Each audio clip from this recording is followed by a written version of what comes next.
Wara 13-il sena, il-Labor irid jagħmel konsultazzjoni dwar is-settur tal-enerġija. Dan ħabbruh il-ħamis filgħodu Mirjam Dalli u Robert Abela waqt avveniment organizzat mill-Gvern fl-eqqel ta' kampanja elettorali. Matulu l-Ministru Mirjam Dalli u l-mexxej Laborista Robert Abela ftaħru dwar il-passi kbar fl-enerġija rinnovabbli.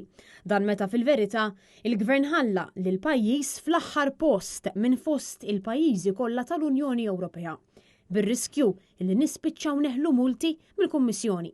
Interessanti l-fatt li Robert Abela ma ħallix il-Mirjam Dalli twieġeb id-domandi ta' Net News dwar l-enerġija rinnovabbli.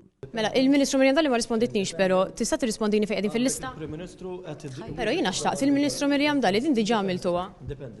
Biex imbagħad xorta dar fuq Mirjam Dalli meta ħassu pressat bil-mistoqsijiet tal-medja indipendenti.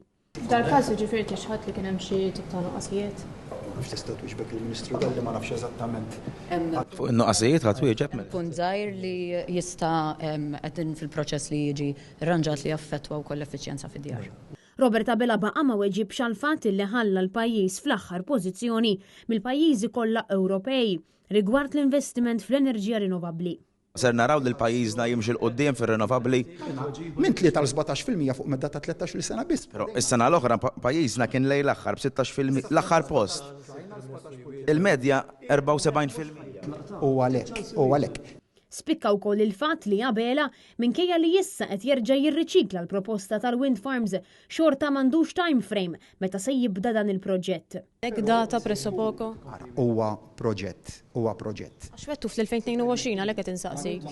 Qatt matt li se jsir fl-2022. Le, ma kellu jsir f'leġislatura li hija 4 snin, forsi kont ħadd tkompli l-proċess fis-sena li kien fadallek. Kull ħajt kompla ilu li beda.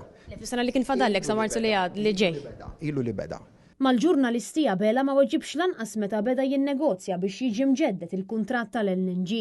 Dwar il-proċess għall-provvista tal-enerġija, meta bdejtu eżatt u jekk il-Gvern setax jibda qabel?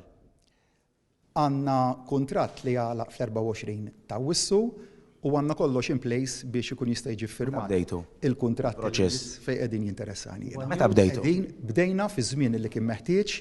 Intant il-Labor spiċċa jaqaf livell fejn qed jipprova jagħti l-impressjoni li kienu illi sawwar il-proġett tal-Interconnector, proġett li sar minn Gvern nazzjonalista u li għadna ngawduh sal-lum. Infakkar li konna aħna l-għamilni l-ewwel Interconnector ukoll, li fil-waqt li kien tnieda taħt amministrazzjoni preċedenti, konna aħna li wettaqna l-installazzjoni tal-ewwel Interconnector. U tajjeb l-infakru. L-idea tal-Gvern nazzjonalista. Kienet idea? B'wiċċ Mirjam Dalli jitkellem waħdu.